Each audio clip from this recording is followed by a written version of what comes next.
Hello, नमस्कार दोस्तों, टिकोड exam में आप सभी का स्वागत है।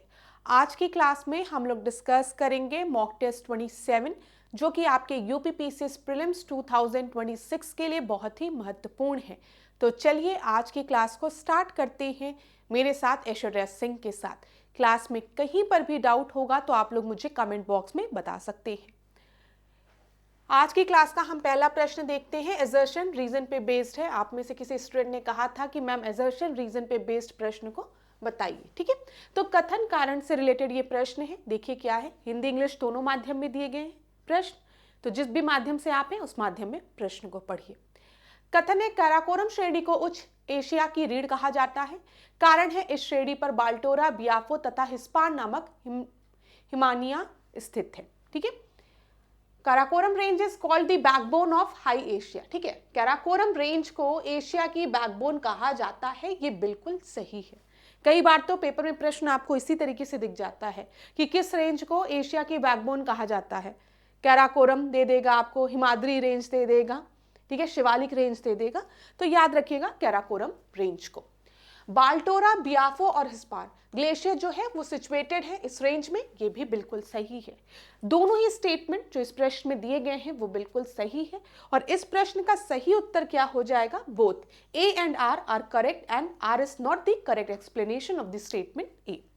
अब यहां पर क्लास में आपको एक चीज बता दूं कि हिमालयन रेंज से रिलेटेड प्रश्न परीक्षा में बनते हैं, चाहे पीसीएस की हो, आरओ की हो, बीईओ की हो, या फिर किसी और स्टेट की परीक्षा हो। यहां से प्रश्न बनते हैं तो ध्यान से समझ लीजिए कुछ पॉइंट्स को। ये जो है ये आपका कौन सी रेंज है? काराकोरम रेंज है, ठीक है। फिर आपको लद्दाख, ये दिख रहा है लद्दाख, फिर जास्कर। तो ट्रांस हिमालय की जब हम बात करते हैं, ट्रांस हिमालय रेंज की, तो इसमें काराकोरम, लद्दाख और जास्कर, जिसमें हम काराकोरम रेंज को बैकबोन ऑफ एशिया के नाम से जानते हैं।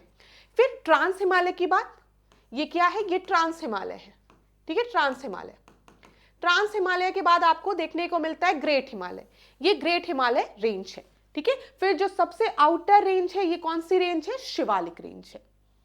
ये चीज क्लियर हो गया?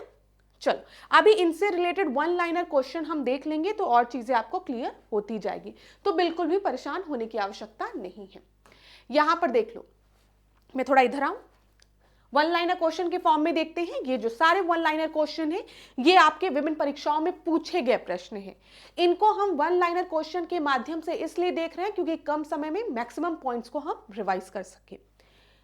विश्व की सर्वाधिक तीव्र ढाल वाली चोटी राकापोशी कहां पर स्थित है? तो राकापोशी जो है वो ट्रांस हिमालय में स्थित है। और मैंने आपको बोला जब भी हम ट्रांस हिमालय की बात करेंगे हम काराकोरम, लद्दाख और जास्कर की बात करेंगे, ठीक है। ट्रांस हिमालय में स्थित किस पर्वत श्रेणी को उच्च एशिया की रीढ़ कहा जाता है? तो अभी हमने देखा कि एशिया की बैकबोन किसे कहा जाता है, बताइए? काराकोरम रेंज को। क्लियर? फिर काराकोरम श्रेणी का पश्चिमी विस्तार कहां तक है? अब यहां पर ध्यान दीजिएगा, बोला गया है पश्चिमी विस्तार, और अगले प्रश्न में आप देखेंगे तो काराकोरम श्रेणी का पूर्वी विस्तार कहां तक स्थित है। तो पश्चिम और पूर्व की बात की गई है, ईस्ट और वेस्ट की बात की गई है। तो ये काराकोरम रेंज है, ठीक है। काराकोरम रेंज की अगर आप देखेंगे ईस्ट और वेस्ट को आप डिफाइन करेंगे, मतलब कहां से कहां तक इनका एक्सटेंशन है, तो इधर आपको हिमालय रेंज दिख रही है, ठीक है, और इधर पामीर नॉट दिख रही है, इधर पामीर नॉट और इधर हिमालय रेंज। और ये क्या है? काराकोरम रेंज है, ठीक है, जिसे हम एशिया की बैकबोन भी कहते हैं। क्लियर? चल, तो यहां पर देखो काराकोरम श्रेणी का पश्चिमी विस्तार कहां तक है? पामीर नॉट तक, ये पामीर नॉट है, ठीक है। काराकोरम श्रेणी का पूर्वी विस्तार कहां तक है? कैलाश श्रेणी तक, ये कैलाश रेंज है। क्लियर हो गया होगा? आगे देखते हैं। अक्साई चीन किस श्रेणी में स्थित है? पूछा गया है जो स्काई चीन है वो किस रेंज में स्थित है? तो वो लद्दाख रेंज में स्थित है।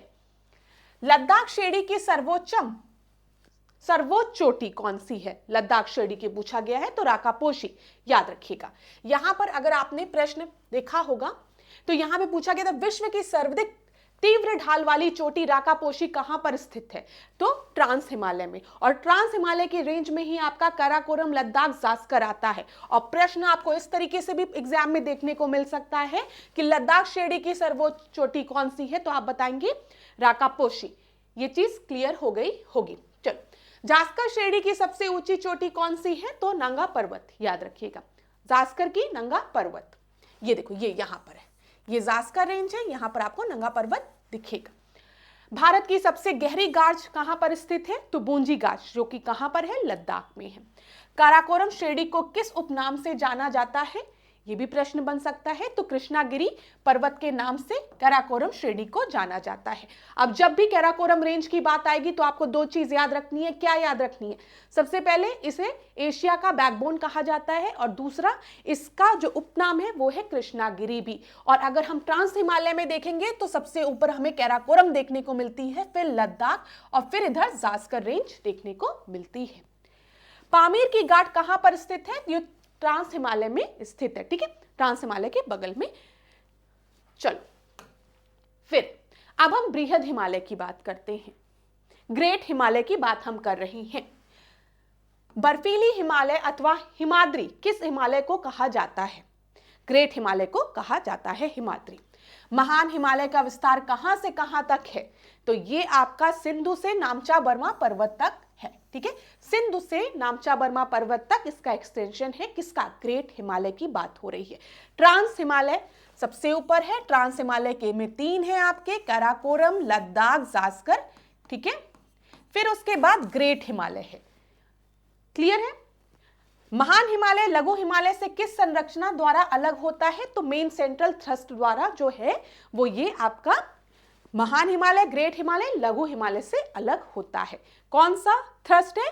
Great central, main central thrust, याद रखिएगा, ठीक है, मेन सेंट्रल थ्रस्ट नोट कर लीजिए, पेपर में पूछा गया प्रश्न है।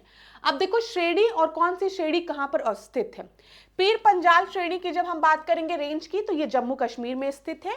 धौलाधर की बात करेंगे तो हिमाचल प्रदेश में स्थित है। मसूरी आप सभी को पता है उत्तराखंड में है। महाभारत श्रेणी नेपाल में है। ऐसे भी प्रश्न परीक्षा में पूछे जाते हैं।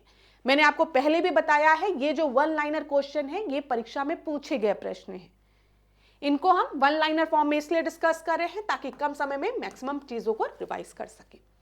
अब इस प्रश्न को देखो, कोल फील्ड से रिलेटेड प्रश्न, कोल से रिलेटेड प्रश्न परीक्षाओं में पूछे जाते हैं। आरओ में भी और यूपीपीसीएस में भी हर साल एक ना एक प्रश्न आपको दिखेगा। वर्ल्ड ज्योग्राफी के भी पूछे जाते हैं और इंडिया के कंटेक्स्ट में भी पूछे जाते हैं। तो यहां पर पहले हम देखते हैं, ये तो यूपी के कंटेक्स्ट में है।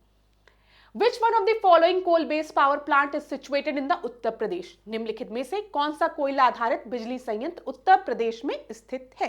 आपको बताना है। तो डालीपाली, दादरी, सिंगरौली या फिर विंध्याचल। तो यहां पर आपका सही उत्तर क्या होगा? ध्यान दीजिएगा, विंध्याचल जो पावर प्लांट है ये मध्य प्रदेश में लोकेटेड है। कंफ्यूज मत होइएगा विंध्याचल मंदिर से कि विंध्याचल मंदिर जो है वो मिर्जापुर में, ठीक है, उत्तर प्रदेश में लोकेटेड है, तो आप इसको भी सही मान के चलिएगा। नहीं, विंध्याचल पावर प्लांट जो है वो मध्य प्रदेश में लोकेटेड है। सिंगरौली जो है, अगर सिंगरौली कोल फील्ड की बात करेगा, कोल फील्ड की, कोयला भंडार सिंगरौली कहां पर है, तो मैंने आपको बताया था उमरिया, सिंगरौली, ये सब कहां पर? सुहागपुर, मध्य प्रदेश में है, ठीक है। लेकिन यहां पर सिंगरौली पावर प्लांट की बात की जा रही है, ये कहां पर है? उत्तर प्रदेश में लोकेटेड है। तो देखो 3 जो है वो उत्तर प्रदेश में है, तो यहां 3 दिया गया है, यहां 3 दिया गया है, चौथा नहीं है, तो चलो चौथा तो एलिमिनेट हो गया। अब एक देखते हैं, डालीपाली है और दादरी है, ठीक है। तो यहां पर याद रखिएगा जो दादरी है वो कहां पर है? उत्तर प्रदेश में है, ठीक है। तो उत्तर क्या हो जाएगा यहां पर? यहां पर उत्तर हो जाएगा 2 और 3, बी आपका सही उत्तर है। देखिए, दादरी और सिंगरौली उत्तर प्रदेश में लोकेटेड है। डालीपाली की जब हम बात करेंगे तो ये उड़ीसा में लोकेटेड है, और विंध्याचल पावर प्लांट कहां पर लोकेटेड है? मध्य प्रदेश में स्थित है। यहां पर देख लेते हैं, हम कुछ चीजों को रिवाइज कर लेते हैं। सबसे पहले सिंगरौली पावर प्लांट की जब हम बात करेंगे, ठीक है, ये कहां पर लोकेटेड है? ये सोनभद्र में लोकेटेड है। सोनभद्र जिला कहां पर है? यहां पर है, दिख रहा है, ध्यान दो। सोनभद्र जब भी उत्तर प्रदेश के मैप में लोकेट करो तो एक चीज हमेशा याद रखना, सोनभद्र उत्तर प्रदेश का एकमात्र ऐसा जिला है जो कि 4 राज्यों के साथ अपनी सीमा साझा करता है। क्लियर, 4 राज्यों के साथ। कौन कौन से राज्य हैं? बिहार, झारखंड, ठीक है, इधर छत्तीसगढ़ है इधर, और ये मध्य प्रदेश। तो सिंगरौली जो पावर प्लांट है वो कहां पर है? शक्तिनगर, सोनभद्र में। उसके बाद रिहांद की हम बात करते हैं। रिहांद कहां पर है? ये भी रेणुकूट, सोनभद्र में है। जिला पूछा जाएगा तो सोनभद्र बताएंगे, नहीं तो रेणुकूट बताएंगे। उसके बाद दादरी की हम बात करेंगे तो ये कहां पर है? ये गौतम बुद्ध नगर में है। गौतम बुद्ध नगर कहां पर है आपका? यहां पर देखो, ये रहा गौतम बुद्ध नगर, ठीक है, गौतम बुद्ध नगर में स्थित है। फिर उसके बाद देखो ऊंचाहार की बात करेंगे तो ये रायबरेली में स्थित है। रायबरेली कहां है? ये रहा रायबरेली, लखनऊ के बगल में, लखनऊ और उन्नाव के बगल में इधर आपको रायबरेली दिख रहा होगा, अमेठी के बगल में। तांडा की बात करेंगे तो तांडा कहां है? ये तांडा में अंबेडकर नगर में है। डिस्ट्रिक्ट पूछेगा तो अंबेडकर नगर आप बताएंगे। अंबेडकर नगर मैप में अगर देखोगे तो कहां पर आपको दिखेगा? बताओ, ये रहा अंबेडकर नगर, ठीक है। फिर मेजा की बात करेंगे तो ये प्रयागराज में है, और खुर्जा जो है वो बुलंदशहर में है। बुलंदशहर यहां पर है आपका, ये देखिए गौतम बुद्ध नगर के बगल में बुलंदशहर। तो इस तरीके के प्रश्न आपकी परीक्षा में बनते हैं, तो इसको अगर आपको नोट डाउन करना है तो एक बार नोट डाउन कर लीजिए। प्लांट्स दिया गया है, लोकेशन दी गई है। सोनभद्र की हम बात करेंगे तो सोनभद्र में 2 पावर स्टेशन आपको याद रखना है, सिंगरौली और रिहांद। अगर सिंगरौली कोल फील्ड की बात करेगा, कोयला भंडार, तो ये सिंगरौली जो है ये मध्य प्रदेश में है। लेकिन पावर प्लांट की जब बात करेगा तो सिंगरौली कहां पर है? कंफ्यूज मत होइएगा, ये सोनभद्र में है, और सोनभद्र तो बॉर्डर में है, एमपी के बॉर्डर शेयर कर रहा है ना, क्लियर है। फिर दादरी की जब हम बात करेंगे, दादरी की, तो ये कहां पर है? गौतम बुद्ध नगर में। ऊंचाहार यहां रायबरेली में। टांडा अंबेडकर नगर में, ठीक है। प्रयागराज में कौन सा है? मेजा है, याद रखिएगा, ठीक है, ये रहा प्रयागराज। फिर खुर्जा की जब हम बात करेंगे तो वो बुलंदशहर में। इतनी चीजें रिवाइज हो गई होगी, मैप में देखते चलो, तो इससे ये हेल्प मिलेगी कि मेंस में जब आपको आंसर लिखना होगा तो आप मैप में ड्रॉ कर करके भी लिख सकते हो ना। जब यूपी स्पेशल के क्वेश्चंस आएंगे तो वहां पे अगर यूपी का मैप ड्रॉ करना सीख जाओगे और अपने आंसर्स को मैप में लिखना शुरू कर दोगे, मैप का यूज करके उसको डिस्क्राइब करना शुरू करोगे, तो मार्क्स ज्यादा अच्छा मिलेगा। चल, अब कोलफील्ड और स्टेट ऑफ इंडिया देखते हैं कि कौन सा कोलफील्ड किस स्टेट में है। हर साल पूछा जाता है, 2025 में भी पूछा गया है, और पूरी उम्मीद है 2026 में भी पूछा जाएगा, तो ध्यान रखना। करणपुरा की जब हम बात करेंगे तो ये कहां पर है? ये झारखंड में है। बी का फोर्थ 2 जगह है, यहां पर भी है, यहां पर भी है। इससे एक चीज क्लियर हो गया, ए का 3rd होगा, ठीक है। जो झिलमिली है वो कहां पर है? छत्तीसगढ़ में है, ठीक है। सुहागपुर कहां पर है? मध्य प्रदेश में है। देखो, जब भी मध्य प्रदेश की बात आए तो सिंगरौली, सुहागपुर, ठीक है, जूही, उमरिया, ये सब कहां पर है? मध्य प्रदेश में है सारे। तो यहां पर आपका क्या हो जाएगा? डी का सेकंड यहां दिया गया, उत्तर आपका डी हो जाएगा, ठीक है। रामपुर हिमगिर की हम बात करेंगे तो ये उड़ीसा में है। अब यहां पर देख लो क्लास, जल्दी जल्दी चीजों को रिवाइज करते हैं। कोलफील्ड की हम बात कर रहे हैं, यहां पे उड़ीसा दिया गया है आपका, ध्यान रखिएगा। तालचेर फील्ड कहां पर है? उड़ीसा में है। इब रिवर कोलफील्ड कहां पर है? उड़ीसा में है। रामपुर हिमगिर कोलफील्ड कहां पर है? उड़ीसा में है।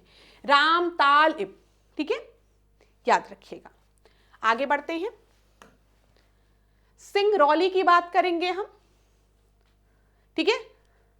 फिर यहां पर आप सुहागपुर की बात करेंगे, उमरिया की बात करेंगे। ये सारी कोलफील्ड कहां पर है? मध्य प्रदेश में है, कई बार परीक्षा में पूछे गए हैं ये सारे प्रश्न, नोट कर लो एक जगह। पेंच कान्हा की हम बात करेंगे, तावा की, तो ये भी आपका मध्य प्रदेश में है, ठीक है। आगे बढ़ते हैं, झारखंड की हम बात करते हैं। झारखंड में ध्यान देना, करणपुर आपको याद रहेगा, करणपुरा ये रहा, देखो। रामगढ़ याद रखिएगा, डाल्टनगंज भी परीक्षा में पूछा गया है, गिरिडीह पूछा गया है, देवगढ़ पूछा गया है, देख लो, गिरिडीह, देवगढ़, ठीक है। जयंती, बोकारो, ये सब याद रखिएगा, आपकी परीक्षा में पूछे गए प्रश्न हैं। मैं कुछ को लिख देती हूं, वो आपको याद रखना है। सबसे पहले आप याद रखिएगा डाल्टनगंज, ठीक है, करनपुरा, गिरिडीह, देवगढ़, बोकारो तो बहुत कॉमन है, आप बता ही लोगे कि झारखंड में है, रामगढ़, ठीक है, और जयंती। ये जो है ये आपके परीक्षा में पूछे गए कोल फील्ड हैं जो कि झारखंड में आपके स्थित हैं। यहां से परीक्षा में प्रश्न बनता है, इसलिए बार बार बोल रही हूं, नोट करते हुए चलो, आपके मार्क्स जो है ना वो लॉक होते हुए जाएंगे। अब जब याद रखोगे, बार बार अभी 5-6 बार रिवाइज करा दूंगी, और पहले के टेस्ट में रिवाइज कराई थी, और आप ही में से किसी स्टूडेंट ने मुझे मैसेज किया था कि मैम 2025 में सेम इसी तरीके का प्रश्न एक पूछा था।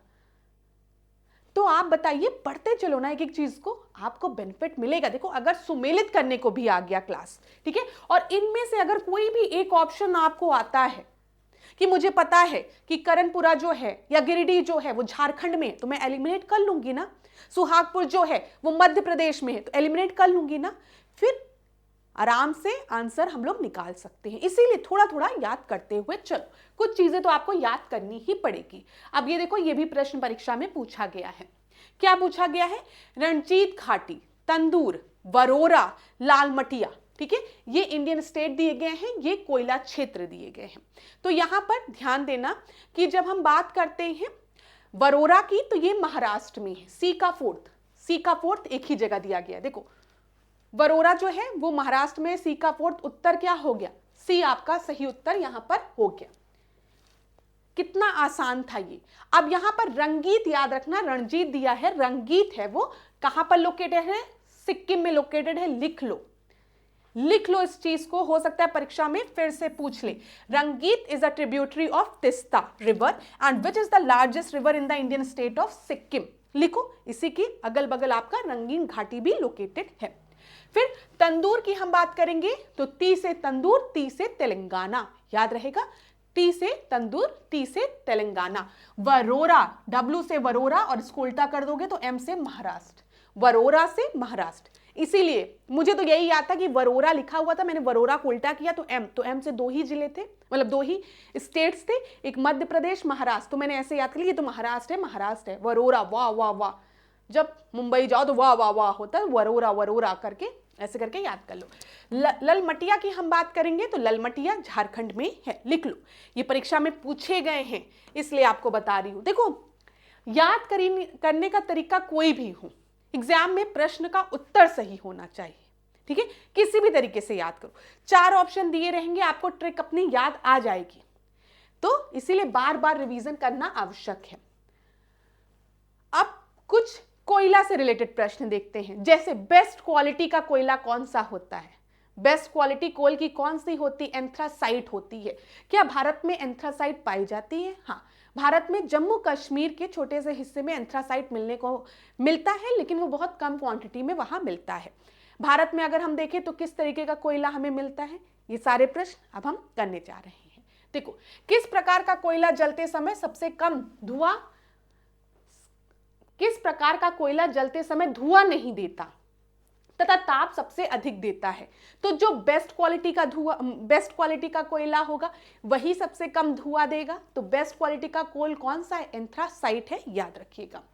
किस प्रकार का कोयला सर्वोत्तम किस्म या श्रेणी का होता है? तो एंथ्रासाइट। यहां पर मैं लिख देती हूं ताकि इंग्लिश वालों को भी दिक्कत ना हो। एंथ्रासाइट बेस्ट क्वालिटी होती है, ठीक है, कोयले की बेस्ट क्वालिटी। फिर गैस बनाने में किस प्रकार के कोयला का प्रयुक्त होता है? तो यहां पर याद रखिएगा, केनल कोयला, कड़ा, भूरा, बिटुमिनस, ठीक है। गोंडवाना काल का कोयला किस प्रकार का है? तो बिटुमिनस। आपको पता है, जब हम भारत की बात करते हैं, इंडिया की बात करते हैं, तो प्रश्न बनता है कि भारत में कोयला किस रेंज से पाया जाता है? तो आप लोग बताते हैं गोंडवाना रेंज, ठीक है, गोंडवाना रेंज से हमें कोयले की प्राप्ति होती है। गोंडवाना रेंज में हमें किस किस्म का कोयला मिलता है? ये भी प्रश्न बनता है। तो यहां पर बिटुमिनस कोयला देखने को मिलता है, ठीक है, ध्यान रखिएगा। भारत के सर्वाधिक बिटुमिनस कोयले के भंडार कहां स्थित है? तो धनबाद का झरिया क्षेत्र की जब हम बात करेंगे झारखंड में। उच्च तापीय क्षमता वाले कोक निर्माण के लिए कौन सा कोयला सर्वोत्तम है? तो कोक निर्माण के लिए जो सर्वोत्तम है वो बिटुमिनस है। ठीक है, चलो आगे बढ़ते हैं। किस कोयले को भूरा कोयले के उपनाम से भी जाना जाता है? तो भूरा कोयला हम लोग लिग्नाइट को कहते हैं। बेस्ट क्वालिटी एंथ्रासाइट की होती है, उसके बाद बिटुमिनस की होती है, फिर लिग्नाइट की होती है, फिर पीट होती है। ठीक है, फिर देखो लिग्नाइट कोयला के भंडार एवं उत्पादन में कौन सा राज्य प्रथम है? तमिलनाडु। अब यहां पर ध्यान देना क्लास, मेरी बात ध्यान से सुनना। जब हम कोयला के किस्म की बात करें, मैंने आपको बताया एंथ्रासाइट जो है वो बेस्ट क्वालिटी का है। अगर आपसे कभी प्रश्न में पूछा गया कि क्या एंथ्रासाइट कोयला भारत में पाया जाता है, तो आप बताएंगे बहुत ही कम अमाउंट में, कहां पर? जम्मू कश्मीर में। ठीक है, जम्मू कश्मीर के कुछ रीजन में एंथ्रासाइट कोयला देखने को मिलते हैं। फिर पूछा जाएगा कि गोंडवाना क्षेत्र की जब हम बात करेंगे तो गोंडवाना क्षेत्र में हमें किस किस्म का कोयला देखने को मिलता है? तो आप बताएंगे बिटुमिनस। ठीक है, बिटुमिनस। ठीक है, फिर अगर आपसे पूछा जाएगा कि भारत में लिग्नाइट किस्म का कोयला हमें कहां से मिलता है, तो आप क्या बताएंगे? लिग्नाइट किस्म का कोयला हमें तमिलनाडु से मिलता है। ये सारे प्रश्न परीक्षा में बनते हैं और जो टॉपिक आज मैं बता रही हूं ये बहुत ही महत्वपूर्ण है एग्जाम की दृष्टि से। अगर विश्वास नहीं होता है, पहली बार प्रीलिम्स में अपीयर होने वाले हो 2026 में, तो पास्ट ईयर्स के क्वेश्चंस को देखिए। जो स्टूडेंट्स अपीयर हुए हैं परीक्षा में उनसे आप पूछिए कि ये सब टॉपिक इंपॉर्टेंट है कि मैम ऐसे ही पढ़ा रही हैं, तो आपको पता चलेगा यहां से प्रश्न देखने को मिलता है। ठीक है, अब देखो लिग्नाइट कोयला में गंधक की मात्रा लगभग कितनी होती है? तो 2 से 7% तक। ठीक है, कौन सा कोयला वास्तविक कोयला का प्रारंभिक रूप है? तो लिग्नाइट कोयला। कार्बन की मात्रा के आधार पर सबसे निम्न कोटि का कौन सा कोयला है? तो पीट है। मैंने आपको बताया ना, सबसे बेस्ट एंथ्रासाइट, बिटुमिनस, लिग्नाइट, फिर पीट। भारत में कोयला का विकास मुख्यतः किन भूगर्भिक शैल क्रमों से हुआ है? तो ये गोंडवाना युगीन शैल क्रम एवं टर्शरी युगीन शैल क्रम। ठीक है, याद रखिएगा। किस शैल क्रम के कोयले में राख एवं सल्फर की मात्रा अधिक होती है? तो टर्शरी युगीन। टर्शरी युगीन कोयला के प्रमुख क्षेत्र कौन कौन से हैं? अगर आपसे पूछेगा तो आप बताएंगे मेघालय, असम, नागालैंड, अरुणाचल प्रदेश, पश्चिमी बंगाल, ठीक है, जम्मू कश्मीर, राजस्थान, तमिलनाडु एवं केरल। किस शैल क्रम के कोयले में राख एवं सल्फर की मात्रा अत्यंत कम होती है? तो गोंडवाना युगीन शैल क्रम के। ठीक है, आगे बढ़ते हैं। चलो, कोयले से रिलेटेड हमने कुछ इंपॉर्टेंट कोल फील्ड्स देखी कि भारत में कौन कौन सी कोल फील्ड आपके परीक्षा में पूछी जाती है। दूसरा हमने देखा कि कितने तरीके के कोयले होते हैं और भारत में किन किन स्थान में किस वैरायटी के कोयले हमें देखने को मिलते हैं। ये चीज क्लियर हो गई। उसके पहले हमने हिमालय रेंजेस को देखा था, कुछ प्रश्न हमने उससे रिलेटेड देखा था। ऐसे ही हर टॉपिक से रिलेटेड हम लोग एक प्रश्न देखेंगे और उसके सप्लीमेंट्री क्वेश्चंस के थ्रू हम क्या करेंगे? टॉपिक को रिवाइज करेंगे। अब यहां पर आपको एक महाशय बैठे हुए दिख रहे होंगे। सबसे पहला प्रश्न उन्हीं से रिलेटेड है। Who was the first viceroy of India? Bharat का पहला वाइसरॉय कौन था? तो वो लॉर्ड कैनिंग था। आप लोगों को पता होगा, ये चीज क्लियर होगी।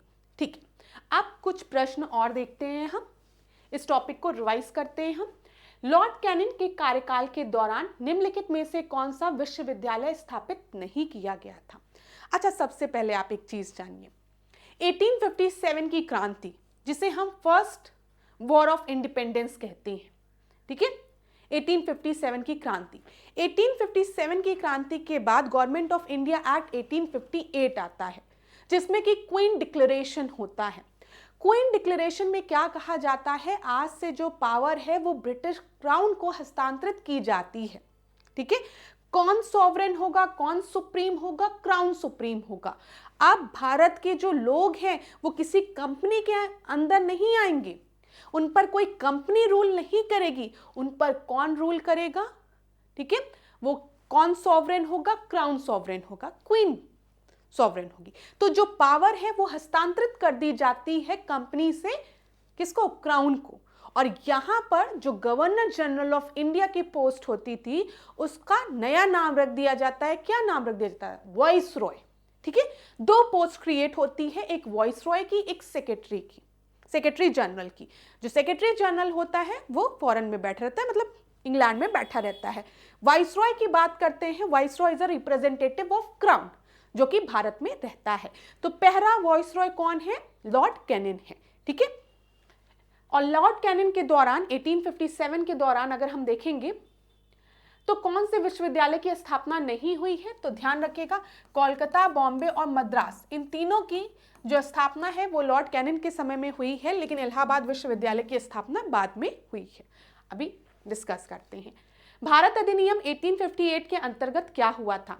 ईस्ट इंडिया कंपनी को समाप्त कर दिया गया था, भारतीय राष्ट्रीय कांग्रेस की स्थापना हुई थी, पृथक निर्वाचन मंडल की शुरुआत हुई थी, या भारतीय सिविल सेवा का गठन हुआ था। तो मैंने अभी आपको बताया, भारत सरकार अधिनियम 1858 के तहत ईस्ट इंडियन कंपनी को समाप्त कर दिया गया था, उनके शासन को, और जो पावर थी उसको हस्तांतरित कर दिया गया था क्राउन को। अब क्राउन सॉवरेन हो गया था। इसीलिए हम देखते हैं, जब हम आधुनिक भारत की हिस्ट्री पढ़ते हैं, तो जो नरम गल के नेता हैं, जो मॉडरेट्स हैं, उनको कहीं ना कहीं लगता है कि हम 3P से हम सारी प्रॉब्लम्स के सॉल्यूशन निकाल लेंगे। हम प्रेयर, पेटिशन और पीसफुल प्रोटेस्ट करके हम अपनी बात को क्राउन तक ले जाएंगे, और जब क्राउन को पता चलेगा कि हम पर अत्याचार हो रहा है तो वो हमारे लिए कुछ अच्छा एक्शन लेगी। तो कहीं ना कहीं जो नरम दल के नेता थे उनको ट्रस्ट था ब्रिटिश शासन पर, उनको ट्रस्ट था क्राउन पर, क्वीन पे, तो उनको बस ये लगता था कि हमारी बात वहां तक पहुंच नहीं पा रही है। तो उन्होंने पीसफुल प्रोटेस्ट किया, लेटर्स लिखे, पेटिशन किया। लेकिन जब 1905 में बंगाल का विभाजन हो जाता है, बार बार इनका विरोध करने पर भी बंगाल को विभाजित कर दिया जाता है, और कई ऐसी घटनाएं होती हैं जिसमें ब्रिटिश शासन का असली रूप मॉडरेट्स के सामने आता है। तो आप देखते हैं एक नया जो ग्रुप है वो उभर के आने लगता है 1905 के बाद। कौन सा ग्रुप है बताइए? एक्सट्रीमिस्ट का, गरम दल के नेताओं का। और गरम दल के नेता कौन कौन थे? बाल पाल लाल, लाला लाजपत राय, बिपिन चंद्र पाल, बाल गंगाधर तिलक। अब इन लोग किसमें बिलीव रखते हैं? प्रोटेस्ट पे बिलीव रखते हैं कि हम प्रोटेस्ट करेंगे, पीसफुल प्रोटेस्ट नहीं करेंगे, अब हम अच्छे से प्रोटेस्ट करेंगे। और इसी बीच आपको एक और चीज देखने को मिलती है, रिवॉल्यूशनरीज भी आते हैं, कुछ क्रांतिकारी गतिविधियां भी होना शुरू हो जाती हैं। तो ये सारी चीजें जब आप पढ़ेंगे एक सीक्वेंस में तो आपको समझ में आएगा। ऐसा नहीं है, देखो मेंस में जो प्रश्न बनता है वो इस तरीके से बनता है कि मॉडरेट्स का क्या रोल था फ्रीडम स्ट्रगल में। तो मॉडरेट्स ने उनका भी बहुत बड़ा योगदान था। ऐसा नहीं कि हम मॉडरेट्स को इग्नोर कर देंगे और खाली एक्सट्रीमिस्ट को फोकस करेंगे। हर चीज का एक फेज होता है। सबसे पहला जो अप्रोच होता है वो आइडियलिस्टिक अप्रोच ही होता है। जब आप इंटरनेशनल रिलेशन भी पढ़ते होंगे, IR भी पढ़ते होंगे, तो उसमें आप देखते हैं जब हम नेहरू पॉलिसी को पढ़ते हैं तो वो आइडियलिस्टिक अप्रोच पर बेस्ड है। आप इंटरनेशनल रिलेशन में जब और कंट्रीज को भी पढ़ते हो, स्टेट्स को भी पढ़ते, तो उनका भी अप्रोच पहले आइडियलिस्टिक अप्रोच था। उनको लगता था कि मीडिएशन पॉसिबल है। अगर वर्ल्ड में जहां पर एनार्की है वहां पर एक हम ऐसी ऑर्गेनाइजेशन ले आए जो कि सारे स्टेट्स को एक साथ बिठाकर मुद्दे को सॉल्व करे, तो मुद्दा सॉल्व हो जाएगा, वॉर नहीं होगी। लेकिन बाद में धीमे धीमे उनको पता चलता है ना ना ना, ऐसा कुछ नहीं होता है, कोई भी किसी के कंट्रोल में नहीं आ सकता है, ठीक है, सबको पावर चाहिए, सब एक दूसरे से फाइट कर रहे फॉर अ पावर। तो इसी तरीके से हर जगह लाइफ में भी ऐसा होता है। जब हम बच्चे होते हैं हमारा बहुत आइडियलिस्टिक अप्रोच होता है, धीमे धीमे जब हमें लाइफ में धक्के लगते हैं तो हमारा अप्रोच आइडियलिस्टिक से रियलिस्टिक अप्रोच होता है, फिर प्रैग्मेटिक अप्रोच हो जाता है। तो ये सारी चीजें एक सर्किल में होती है। तो मॉडरेट्स का, नरम दल के नेताओं का अपना योगदान है, ठीक है, गरम दल के नेताओं का अपना योगदान है। तो आप पढ़िए, history is a very interesting मतलब सब्जेक्ट, बहुत ही इंटरेस्टिंग। बस उसको आप पढ़िए समझने के लिए। हम क्या होता है, हम बस ये सोचते हैं कि हमको ये एग्जाम क्वालिफाई करना है, इस वजह से हम पढ़ रहे हैं। हाँ, वो चीज़ सही है, वो अप्रोच होना चाहिए, लेकिन कभी कभी जब आप पढ़ेंगे उसको इंटरेस्ट के साथ तो आपको लगेगा ये कितनी अच्छी चीज़ है। इवेंट्स को याद करने की आवश्यकता बिल्कुल भी नहीं है। मुझे समझ में नहीं आता है जब क्रोनोलॉजिकल क्वेश्चंस पूछे जाते हैं पेपर में तो आप लोग गलत कैसे कर देते हैं। आधुनिक भारत के क्वेश्चन जब मेरे स्टूडेंट्स गलत करते हैं, कहते हैं मैम क्रिप्स कब आया था, अगस्त कब आया था, क्विट इंडिया मूवमेंट कब हुआ था, NCM कब हुआ था, असहयोग आंदोलन, सविनय अवज्ञा आंदोलन कब हुआ था, कौन सा पहले हुआ था, कौन सा बाद हुआ था? कंफ्यूजन कैसे होती है आपको? मूवी देखने जाते हो थिएटर में, जब 2.5 घंटे 3 घंटे की मूवी निकाल मतलब देख वेख के आते हो बाहर, तो आपको याद रहता है ना कि कौन सा इवेंट पहले हुआ था, कौन सा इवेंट बाद में हुआ था। तो अगर आपने आधुनिक भारत को एक सीक्वेंस में पढ़ा है तो आपको कंफ्यूजन होगी ही नहीं। समझो, 1885 से 905 के समय हम देखते हैं कि नरम दल के नेता हैं। 1905 में जब बंगाल का विभाजन होता है, ठीक है, तब हम देखते हैं कि अब नेताओं को यह चीज समझ में आ गई है कि प्रे पेटिशन से कुछ नहीं होगा, रिक्वेस्ट से अब हमें प्रोटेस्ट करना होगा, बाइकॉट करना होगा। तो स्वदेशी आंदोलन शुरू होता है, एक्सट्रीमिस्ट आते हैं, ठीक है। लेकिन जब एक्सट्रीमिस्ट की जो नरम दल के नेता हैं उनकी बात, जो नरम दल के नेता हैं जब गरम दल के नेताओं की बात नहीं सुनते हैं तो स्प्लिट भी हो जाता है 1907 में। तो इस तरीके से पढ़ो। फिर 1916 का समय आता है जब एक बार फिर नरम दल गरम दल एक साथ बैठते हैं, और 1907 के बाद अगर आप देखोगे तो बाल गंगाधर तिलक पर सेडिशन का चार्ज लगा दिया जाता है। तो थोड़ा सा सीक्वेंस में मैं आपको एक बार सब पढ़ा दूंगी तो याद रहेगा, बस सीक्वेंस पता होना चाहिए, इतना नहीं तो क्रोनोलॉजिकल क्वेश्चन जो होते हैं वो गलत नहीं होते हैं, ठीक है, ये चीज याद रखिएगा। अब देखो, लॉर्ड कैनिंग के कार्यकाल में जो 3 विश्वविद्यालय स्थापित किए गए थे वो कौन कौन से थे, पहले देख लेते हैं हम। यहाँ पर कोलकाता था, बॉम्बे था और मद्रास था, याद रखिएगा। इलाहाबाद विश्वविद्यालय की स्थापना कब हुई है? 1887 में हुई है, याद रखिएगा। कब हुई है? 1887 में हुई है। किसके समय? लॉर्ड डफरिन के समय। लॉर्ड डफरिन वही वाइसरॉय है जिसके समय में इंडियन नेशनल कांग्रेस का गठन हुआ है, ठीक है। 1858 में महारानी विक्टोरिया की उद्घोषणा का क्या महत्व था? जो क्वींस डिक्लेरेशन था उसका इंपॉर्टेंस क्या था? मैंने आपको बता दिया है। इसमें ब्रिटिश शासन समाप्त करने की घोषणा की गई थी। इसमें भारतीयों को स्वशासन का अधिकार दे दिया गया था। इसमें भारत को सीधे ब्रिटिश क्राउन के अधीन कर दिया गया था। जो भारत है अब सीधे किसके कंट्रोल में आ गया था? ब्रिटिश क्राउन के। अब कौन सुप्रीम होगा, कौन सॉवरेन होगा? ब्रिटिश क्राउन सॉवरेन होगा, ठीक है। भारतीय परिषद अधिनियम 1861 के तहत कौन सा प्रमुख सुधार किया गया था? बताइए, 1861 की बात की गई है। भारतीयों को विधायी परिषद में भाग लेने की अनुमति दी गई थी, ठीक है। विधायी परिषद मतलब लेजिस्लेटिव काउंसिल। लेजिस्लेटिव काउंसिल की यहां पर बात की गई है कि Indians were allowed to participate in legislative council. जमींदारी प्रथा समाप्त कर दी गई थी।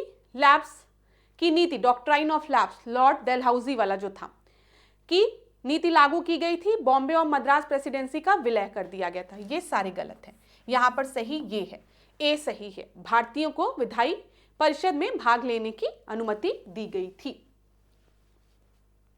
कलकत्ता, बॉम्बे और मद्रास में उच्च न्यायालयों की स्थापना किस अधिनियम के तहत की गई थी? पूछा गया है यहां पर। तो बताइए, भारतीय दंड संहिता 1862 के तहत, भारतीय उच्च न्यायालय अधिनियम 1861 के तहत, या फिर भारत सरकार अधिनियम 1858 के तहत, चार्टर अधिनियम 1833 के तहत। तो याद रखिएगा, भारतीय उच्च न्यायालय अधिनियम 1861 के तहत, ठीक है। बॉम्बे, मद्रास और कोलकाता उच्च न्यायालय की स्थापना की गई थी। क्लियर है? अब कुछ चीजों को देख लीजिए। 1861 की हम बात करते हैं, इंडियन काउंसिल एक्ट 1861 की। मैंने अभी आपको बताया कि लेजिस्लेटिव काउंसिल में, ठीक है, लेजिस्लेटिव काउंसिल में पहली बार भारतीयों को पहली बार विधायी परिषद में, लेजिस्लेटिव काउंसिल में नामांकित करने का प्रावधान जोड़ा गया था। किस एक्ट के तहत? 1861 के तहत, ठीक है। आपके दिमाग में प्रश्न आ रहा होगा, आना चाहिए, देखिए प्रश्न आना चाहिए। हम लेजिस्लेटिव काउंसिल की बात कर रहे हैं, हम विधायी परिषद की बात कर रहे हैं, तो दिमाग में आना चाहिए कि एग्जीक्यूटिव काउंसिल में इंडियन मेंबर कब शामिल हुए? कार्यकारी परिषद में।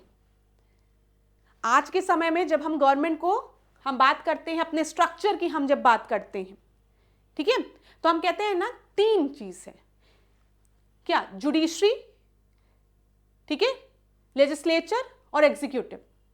तो यहां पर हमने बोला कि नामांकित करने का, भारतीयों को पहली बार लेजिस्लेटिव काउंसिल में नामांकित करने का प्रावधान इंडियन काउंसिल एक्ट 1861 के तहत जोड़ा गया था। तो आपके दिमाग में आना चाहिए कार्यकारी परिषद में कब भारतीयों को जोड़ा गया था? ठीक है। एग्जीक्यूटिव काउंसिल में किस एक्ट के तहत भारतीयों को जोड़ा गया था? तो याद रखिएगा, एग्जीक्यूटिव काउंसिल में पहली बार भारतीयों को जोड़ा गया था 1909 में। ठीक है, भारतीयों को पहली बार वाइसरॉय की कार्यकारी परिषद में शामिल करने का प्रावधान किस एक्ट में दिया गया है? मॉर्ले मिंटो रिफॉर्म 909 में। ठीक है, 1909 में, जिसे कि हम मॉर्ले मिंटो सुधार के नाम से भी जानते हैं। आपकी परीक्षा में अगर पूछेगा कि पहले भारतीय कौन थे जिन्हें वाइसरॉय एग्जीक्यूटिव काउंसिल में शामिल किया गया था, तो आप बताएंगे सत्येंद्र प्रसाद सिन्हा, एसपी सिन्हा। ये याद रखिएगा, एसपी सिन्हा दिया रहता है। चल अगला हम देखते हैं, किस वाइसरॉय के कार्यकाल में भारतीय राष्ट्रीय कांग्रेस की स्थापना हुई थी? मैंने अभी आपको बताया कि भारतीय राष्ट्रीय कांग्रेस की स्थापना लॉर्ड डफरिन के समय में हुई थी। ये आपका सही उत्तर है। डफरिन ने क्या कहा था कि जो इंडियन नेशनल कांग्रेस है ये माइनॉरिटीज को रिप्रेजेंट कर रही है। ठीक है, ये माइक्रोस्कोपिक माइनॉरिटी को रिप्रेजेंट कर रही है, ये लॉर्ड डफरिन ने कहा था। किसने कहा था कि जो इंडियन नेशनल कांग्रेस है वो अपने पतन की तरफ बढ़ रही है और मैं इसे पूरी तरीके से खत्म होते हुए देखना चाहता हूं? ये लॉर्ड कर्जन ने कहा था। अब देखो, under which viceroy did the partition of Bengal take place? ठीक है, किस वाइसरॉय के समय बंगाल का विभाजन हुआ था? तो अभी मैंने आपको बताया कौन था, लॉर्ड कर्जन था। लॉर्ड कर्जन के समय बंगाल को 2 हिस्सों में विभाजित कर दिया गया था। ठीक है, अभी हम कुछ और इंपॉर्टेंट चीजें देखते हैं जो लॉर्ड कर्जन के समय में हुई थी। लिख लो क्लास, इंपॉर्टेंट है। 1901 की जब हम बात करते हैं तो 1901 में नॉर्थ वेस्ट फ्रंटियर प्रोविंस को बनाया गया था। ठीक है, जो कि खैबर क्षेत्र में जनजातीय विद्रोह को दबाने के लिए यह कदम उठाया गया था। उस समय कौन था 1901 में? कर्जन था, याद रखिएगा। तो नॉर्थ वेस्ट फ्रंटियर प्रोविंस की स्थापना 1901 में की गई थी खैबर क्षेत्र में जनजातीय विद्रोह को दबाने के लिए। किसके द्वारा? उस समय वाइसरॉय कौन था? लॉर्ड कर्जन था। लॉर्ड कर्जन के समय में ही आर्कियोलॉजिकल सर्वे ऑफ इंडिया की भी स्थापना की गई थी, पुनर्गठन किया गया था। ये पुनर्जीवित इसको किया गया था, एएसआई को। याद रख लीजिएगा, 1901 में किसके समय? लॉर्ड कर्जन के समय। ताजमहल, कुतुब मीनार, अजंता एलोरा की गुफाओं को संरक्षण दिया गया था इनके समय। और लॉर्ड कर्जन ने कहा था, हो सकता है परीक्षा में इस तरीके का प्रश्न भी पूछ लिया जाए कि अगर भारतीय स्मारकों को बचाने में मैं सफल रहा तो मैं गर्व से जाऊंगा। यह स्टेटमेंट किसके द्वारा दिया गया है? लॉर्ड कर्जन द्वारा दिया गया है। और देखिए, भारतीय विश्वविद्यालय अधिनियम, इंडियन यूनिवर्सिटी एक्ट 1904, ये किसके समय में आया है? ये भी लॉर्ड कर्जन के समय में आया है। ठीक है, इस अधिनियम के तहत विश्वविद्यालय पर सरकारी नियंत्रण बढ़ा दिया गया था। कंट्रोल जो था, गवर्नमेंट कंट्रोल, वो बढ़ा दिया गया था। और गवर्नमेंट कंट्रोल क्यों बढ़ाया गया था? क्योंकि जो यूनिवर्सिटीज थी वहीं से ही हम देखते हैं ये नेशनलिज्म की भावना उमड़ती है।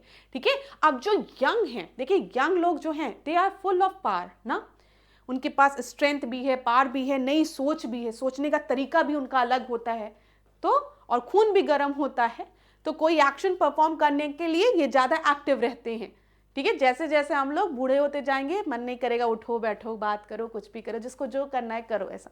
लेकिन अभी जो यंग जनरेशन, उनसे आप बात करिए, वो आपको फुल ऑफ एनर्जी हमेशा दिखते हैं। तो यूनिवर्सिटीज पे गवर्नमेंट ने अपना कंट्रोल क्यों बढ़ाना चाह रहे थे? क्योंकि इन गतिविधियों को, जो भी गतिविधियां थी ब्रिटिश राज के अगेंस्ट, उन गतिविधियों को सप्रेस किया जा सके और जो यूथ है उनके अंदर एंटी की भावना ना स्थापित हो। रविन्द्रनाथ टैगोर सहित कई शिक्षाविदों ने इसका विरोध भी किया था।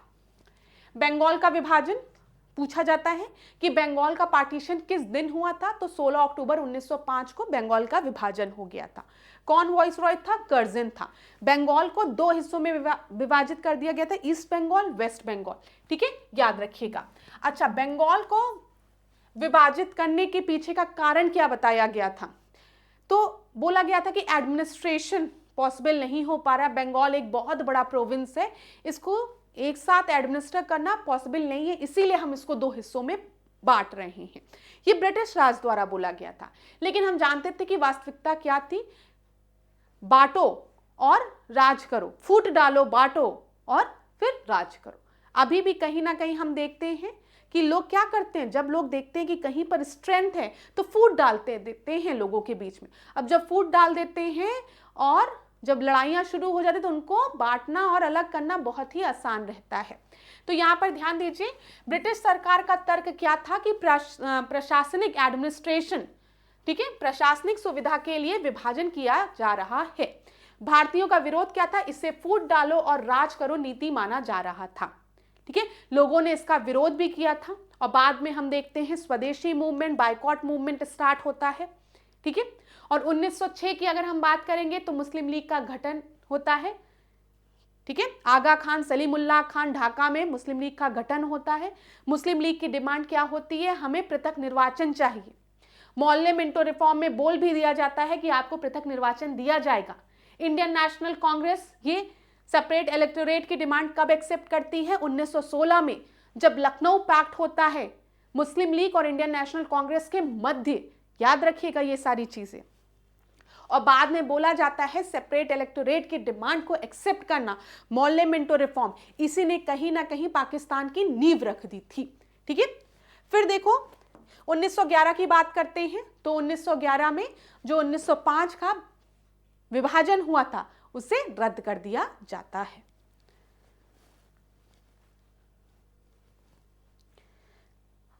लॉर्ड कर्जन के बाद अगर हम देखें 1905 के बाद लॉर्ड मिंटो आता है।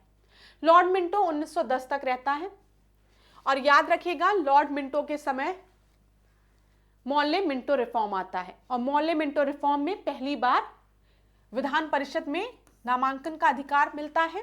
ठीक है, यहां पर एग्जीक्यूटिव काउंसिल याद रखिएगा। और बंगाल विभाजन का विरोध, इस दौरान स्वदेशी आंदोलन तेज भी हुआ। ठीक है, बंगाल विभाजन का विरोध होता है, स्वदेशी आंदोलन, बायकॉट, ये सब, सूरत स्प्लिट, ये सब किसके समय में होता है, लॉर्ड मिंटो के समय में होता है। मुस्लिम लीग की स्थापना भी इन्हीं के समय में होती है, मैंने आपको बता दिया। लॉर्ड हार्डिंग देखें, लॉर्ड हार्डिंग 1910 से 1916। ठीक है, लॉर्ड हार्डिंग के समय जो सबसे मेजर इवेंट था वो क्या था, दिल्ली दरबार। दिल्ली दरबार 1911-12 वाला समय, और दिल्ली कॉन्स्पिरेसी केस, जो इनका जिस हाथी पे लॉर्ड हार्डिंग बैठ के जा रहे थे उस पर रास बिहारी बोस जो है वो बम फेंक देते हैं, वो भी चीज इसी समय हुई थी। तो देखो 1911 में दिल्ली दरबार हुआ था। दिल्ली दरबार में ब्रिटिश सम्राट जॉर्ज परचम आए थे। ठीक है, और जो भारत की राजधानी थी उसे कहां, कोलकाता से दिल्ली हस्तांतरित कर दिया गया था 1911 में। बंगाल के विभाजन को रद्द कर दिया गया था। और अगर हम बाहर की गतिविधियों को देखें, कनाडा में गदर आंदोलन की शुरुआत भी इसी समय हुई थी। तो ये तो बाहर हो गया, कनाडा और नॉर्थ अमेरिका में। 1912 में हार्डिंग के काफिले पे बम फेंका गया था, किसके द्वारा, रास बिहारी बोस और सचिन नाथ सान्याल द्वारा किया गया था। ठीक है, चल आगे देखते हैं। लॉर्ड लिटन दिया गया है, इसको अभी छोड़ो, दूसरे प्रश्न को देखते हैं। सब एक साथ पढ़ा दूंगी ना तो कंफ्यूजन होने लगेगी। अभी मैंने आपको किसके किसके बारे में बताया, मैं आपको आज बता देती हूं। यहां पर हमने डफरिन के बारे में देखा। ठीक है, याद रखिएगा डफरिन के समय आईएनसी का गठन हुआ है। ठीक है, आईएनसी फॉर्म हुई है, डफर था इसीलिए आईएनसी को फॉर्म होने दिया। भले कहता था कि जो आईएनसी जो है माइक्रोस्कोपिक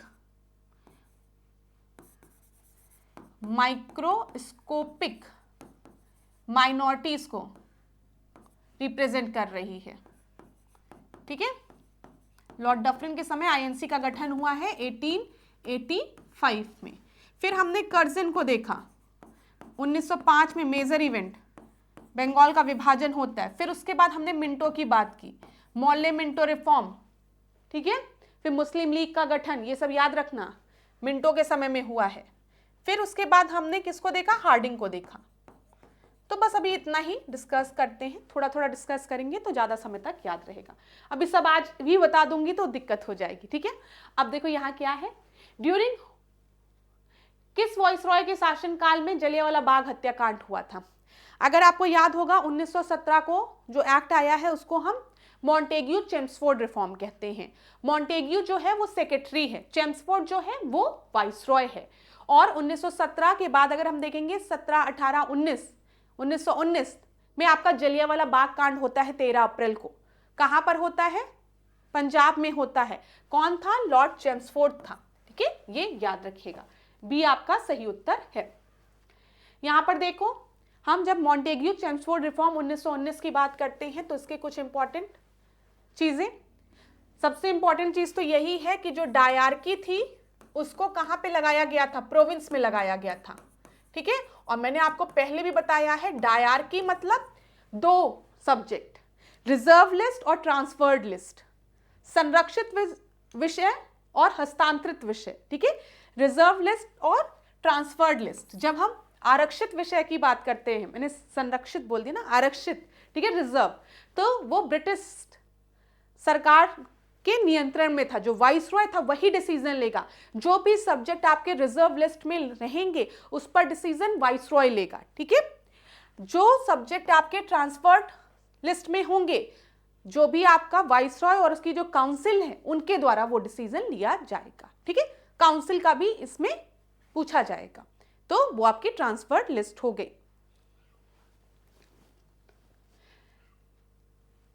1919 में जलियांवाला बाग कांड हुआ, उसके पहले रॉलेट एक्ट आया, फिर रॉलेट सत्याग्रह हुआ, फिर जलियांवाला बाग कांड हुआ, फिर असहयोग आंदोलन, ठीक है, फिर चौरी चौरा कांड, और उसके बाद असहयोग आंदोलन को वापस लेना, फिर स्वराज पार्टी का गठन होना। तो ये सारे इवेंट्स इसी तरीके से चलते हैं। तो 1919 में पहले हम जब बात कर लेते हैं रॉलेट एक्ट की। रॉलेट एक्ट को काला कानून कहा जाता है, मैंने आपको बताया है। ठीक है, ब्रिटिश सरकार को बिना मुकदमे के किसी भी भारतीयों को गिरफ्तार करने और जेल में रखने का अधिकार था। कोई भी आपको सस्पेक्ट दिखता है तो उसको अरेस्ट करो, जेल में बंद कर दो।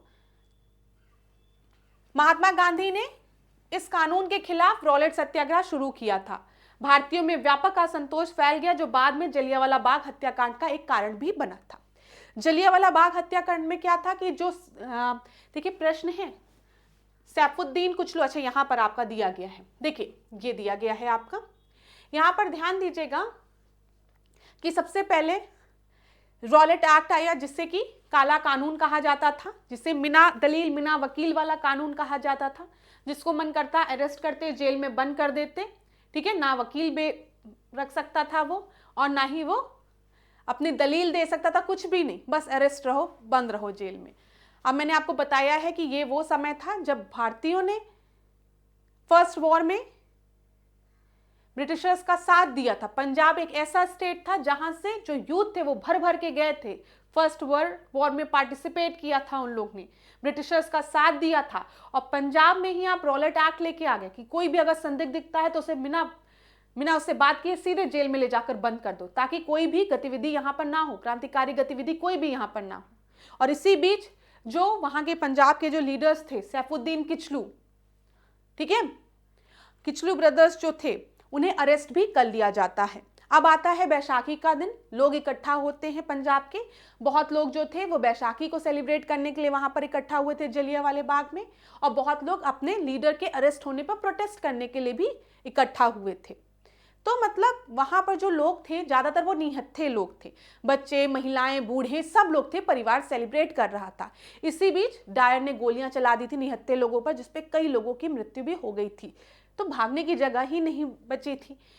तो बैसाखी के दिन अमृतसर में जनरल डायर ने निहत्थे लोगों पर गोलियां चलवा दी थी 13 अप्रैल 1919 को, जिसको कि हम जलियांवाला बाग हत्याकांड कहते हैं।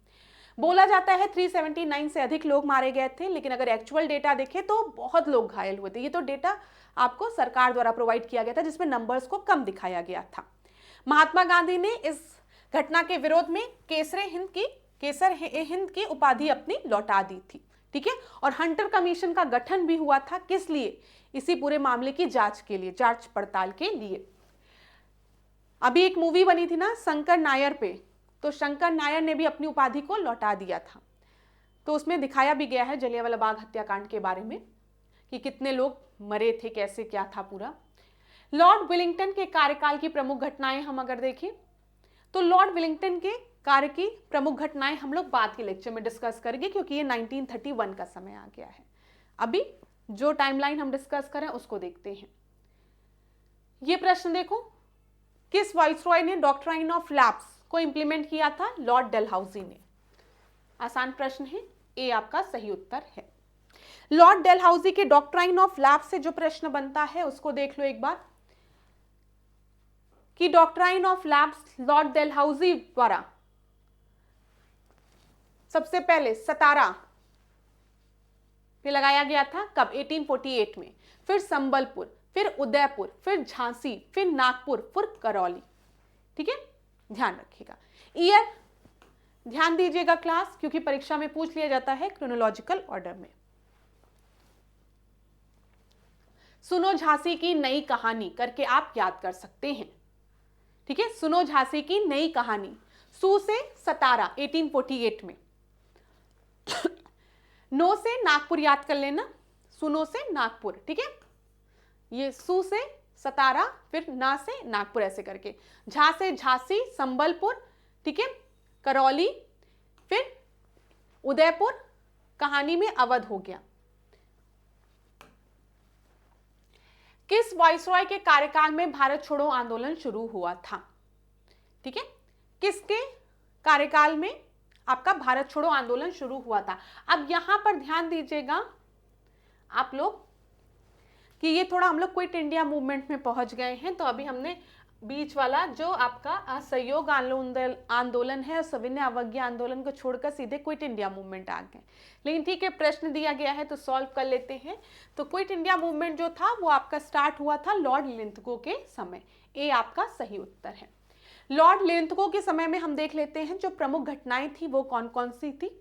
प्रांतीय सरकार का गठन हुआ था 1937 में। ठीक है, भारत सरकार अधिनियम 1935 के तहत 1937 में प्रांतीय चुनाव हुए थे। 1937 में इलेक्शंस कराए गए थे और इंडियन नेशनल कांग्रेस एक मेजर पार्टी के रूप में उभर के आई भी थी।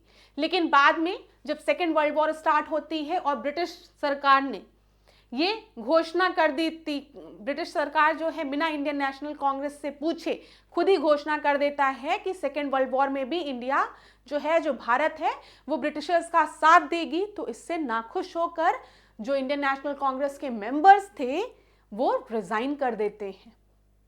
ठीक है, तो यहां पर ध्यान दो कि 1937 का प्रांतीय सरकारों का गठन हुआ। कांग्रेस ने 11 में से 8 प्रांतों में सरकार बनाई थी। मुस्लिम लीग को बहुत कम सीटें मिली थी, जिससे जिन्ना नाराज भी हुए थे। कांग्रेस सरकार ने जनता के कल्याण के लिए कई सुधार भी लागू किए थे। लेकिन बाद में जब सेकेंड वर्ल्ड वॉर में बिना इनसे पूछे, आईएनसी से पूछे, डिक्लेयर कर दिया जाता है कि भारत साथ देगी, तो आईएनसी गुस्साती है, कहती भाई हम मेजर पार्टी हैं, एटलीस्ट आपको हमसे तो पूछना चाहिए था, आपने हमसे बिना पूछे कैसे डिक्लेयर कर दिया कि भारतीय आपका साथ देंगे? नहीं देंगे, हम भी रिजाइन कर देते हैं। तो वही चीज है। देखिए 1939 में जब ब्रिटेन ने जर्मनी के खिलाफ युद्ध की घोषणा की तो वाइसरॉय लिलिंथगो ने भारत को बिना भारतीयों की सहमति के युद्ध में झोंक दिया। कांग्रेस ने इसका विरोध किया और सभी मंत्रिमंडल ने इस्तीफा दे दिया। मुस्लिम लीग ने इस दिन को डे ऑफ डिलीवरेंस के रूप में, मुक्ति दिवस के रूप में बनाया। ठीक है, मुस्लिम लीग की को बहुत कम ही सीटें मिली थी, तो मुस्लिम लीग तो खुशी हो गया कि चलो अच्छा हुआ, इंडियन नेशनल कांग्रेस के जो नेता थे उन्होंने रिजाइन कर दिया, तो उन्होंने इसे मुक्ति रूप के दिवस में मनाया था। इसके बाद मुस्लिम लीग ने डिवाइड एंड रूल, फूट डालो और राज करो की नीति अपनाई थी। तो मुस्लिम लीग की तो बार बार डिमांड यही थी क्लास कि हमें, अब समय आ गया था जब मुस्लिम लीग बार बार यही डिमांड कर रही थी। पहले तो सेपरेट इलेक्टोरेट की थी, पृथक निर्वाचन की थी, लेकिन समय के साथ हम देखते हैं मुस्लिम लीग की जो डिमांड थी वो सेपरेट इलेक्टोरेट से एकदम सेपरेट कंट्री की डिमांड करने लगते, पाकिस्तान की डिमांड करने लगते हैं। ठीक है, और ये जो डिमांड है, ये पूरा कि 2 देशों में बंटना चाहिए, ये डिमांड माउंटबेटन जब आएगा तब स्वीकार होगी। उसके पहले कहीं पर भी नहीं लिखा है कि भारत का विभाजन होगा, पार्टीशन होगा। लाहौर प्रस्ताव की अगर हम बात करेंगे तो 23 मार्च 1940 को मुस्लिम लीग ने पाकिस्तान की मांग रख दी थी। इस प्रस्ताव को पाकिस्तान प्रस्ताव भी कहा जाता है। मोहम्मद अली जिन्ना ने 2 राष्ट्र का सिद्धांत, 2 नेशन थ्योरी दिया था और यह भारतीय उपमहाद्वीपों के विभाजन की नींव यहां पर आपकी हो गई थी। ठीक है, अब इनकी डिमांड क्या रहेगी? हमें सेपरेट कंट्री चाहिए। 1940 में ऑगस्ट ऑफर आता है, फिर उसके बाद क्रिप्स मिशन आता है। 1940 में ब्रिटिश सरकार ने भारतीयों को युद्ध में समर्थन देने के बाद कुछ संवैधानिक सुधारों का वादा किया था। ब्रिटिश सरकार ने स्पष्ट किया था कि भविष्य में भारतीयों की सरकार में भारतीयों को अधिक भागीदारी दी जाएगी। कांग्रेस और मुस्लिम लीग दोनों ने इसको ठुकरा दिया था। अब समझिए क्लास, यहां पर कांग्रेस और मुस्लिम लीग क्यों अगस्त ऑफर को ठुकरा देते हैं। अगर हम कांग्रेस को पढ़ेंगे, आईएनसी को पढ़ेंगे, तो आप देखते हैं आईएनसी का जो सेशन हुआ है 1929 में, लाहौर का सेशन, जिसमें जवाहरलाल नेहरू रावी नदी के तट पर झंडा तिरंगा फैलाकर क्या कह देते हैं कि आज से इंडियन नेशनल कांग्रेस की जो डिमांड है वो पूर्ण स्वराज की है। पूर्ण स्वराज की हमारी डिमांड है, बिना पूर्ण स्वराज पाए अब हम नहीं मानेंगे।